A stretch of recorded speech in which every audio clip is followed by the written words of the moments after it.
आज कैबिनेट में 12 हमारे ऑफिशियली और 2 अनऑफिशियली एजेंडे आज इसमें आए हैं। एक एजेंडा विड्रॉ किया गया, जिसमें सबसे पहले जो 1984 के सिख दंगों में पीड़ित परिवारों के सदस्यों को हमने नौकरी देने की, एक परिवार के एक सदस्य को नौकरी देने की बात कही थी। हम सब जानते भी हैं कि आदरणीय नरेंद्र मोदी जी के नेतृत्व में हमारी सरकार ने 1984 के सिख विरोधी दंगों के पीड़ित परिवारों के दर्द को समझते हुए उनके परिवार के एक सदस्य को रोजगार प्रदान करने का हमने निर्णय किया था। इसकी घोषणा मैंने विधानसभा पटल के ऊपर की थी मानसून सत्र में। अभी ऐसे पीड़ित परिवार के मैंने कहा था कि एक सदस्य को हम HKRN के माध्यम से उनको नौकरी दी जाएगी। मंत्रिमंडल ने ये निर्णय किया है कि उस समय जो हरियाणा के निवासी थे जिनकी मृत्यु दंगों के दौरान, चाहे वो हरियाणा से बाहर भी हुई है, आज ये निर्णय किया गया कि चाहे 1984 के दंगों में कोई व्यक्ति अगर हरियाणा से बाहर भी था और वहाँ पर उसकी मृत्यु हो गई, तो उनके आश्रितों को भी नौकरी दी जाएगी। इसको जो हमने कहा है कि HKRN के माध्यम से उनको 58 वर्ष तक कोई नहीं हटा पाएगा। आज की हमारी मंत्रिमंडल की बैठक में ये सर्वसम्मति से निर्णय लिया गया है। वहीं पर हमने स्वामित्व योजना और ड्रोन, जो आबादी देय क्षेत्रों में कब्जा धारकों को स्वामित्व अधिकार पत्र और ड्रोन आधारित सर्वेक्षणों के परिणामों को कानूनी आधार प्रदान करने का निर्णय भी किया है।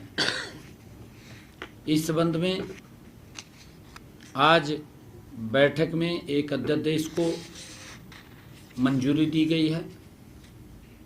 इससे आबादी देय क्षेत्रों में कब्जा धारकों को ड्रोन सर्वे और प्रॉपर्टी कार्ड के आधार पर स्वामित्व अधिकार प्रदान होंगे और इस पूरी प्रक्रिया को कानूनी मान्यता भी प्रदान होगी। इससे लोग बैंक ऋण सहित गांव के अंदर, क्योंकि इस प्रकार की बातें आती थी कि हमारे नाम नहीं हो रहा, लोग बैंक ऋण सहित अन्य वित्तीय सेवाओं का लाभ भी वो उठा सकेंगे।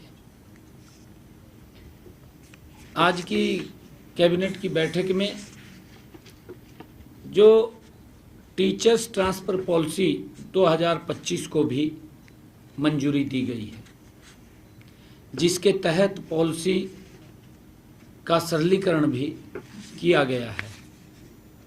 नई पॉलिसी के तहत जोनिंग का कंसेप्ट हटा दिया गया है।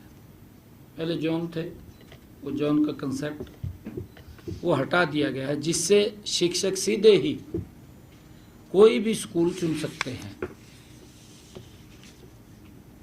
और हमने आज की बैठक में हरियाणा मूल के जो युद्ध में जान गंवाने वाले शहीद सैनिकों के आश्रितों को अनुकंपा के आधार पर नियुक्ति के लिए हरियाणा सरकार की नीति में छूट प्रदान की गई है, जो निर्धारित 3 साल की अवधि के भीतर आवेदन नहीं कर सके, क्योंकि 3 साल तक आवेदन करना होता है, परंतु अगर वो 3 साल तक इस प्रकार के जो शहीद सैनिकों के आश्रित हैं अप्लाई नहीं कर पाए, उनको इसमें छूट दी गई है। हाँ, कर पाएंगे। इस फैसले से आज 2 आश्रितों को अनुकंपा के आधार पर नियुक्ति की मंजूरी दी गई है। समीर, एक तो श्री समीर है, सन ऑफ श्री सिपाही सतीश कुमार, जो रक्षा सेना जिसकी 28 दिसंबर 2001 को ऑपरेशन पराक्रम में कार्रवाई के दौरान मृत्यु हो गई थी। दूसरे हैं जगवीर तक्षक, पुत्र सिपाही जगदीश, ये भी सेना में जिनकी 26 जुलाई 2000 को ऑपरेशन रक्षक जम्मू कश्मीर में कार्रवाई के दौरान मृत्यु हो गई थी। इससे पहले भी हमारी सरकार ने 26 जून 2025 को मंत्रिमंडल की बैठक में शहीद सैनिकों के 8 आश्रितों को अनुकंपा के आधार पर नियुक्ति दी है। ये भी निर्णय आज किया गया कि हरियाणा में श्रमिकों के कल्याण और औद्योगिक विकास में संतुलन स्थापित करने के लिए कारखाना अधिनियम अध्यादेश 2025 को भी मंजूरी दी गई है। अब कारखाना प्रबंधन को, जो कारखाना प्रबंधन है, को हर श्रमिक को नियुक्ति के समय नियुक्ति पत्र देना अनिवार्य करने का भी प्रावधान किया है। उद्योगों में महिलाओं की भागीदारी बढ़ाने के लिए भी प्रावधान किया गया है। इसके अनुसार अब महिला श्रमिक भी मशीनरी पर आवश्यक सुरक्षात्मक उपकरण उपलब्ध होने पर कार्य कर सकेंगी, उसकी मंजूरी भी दी गई है।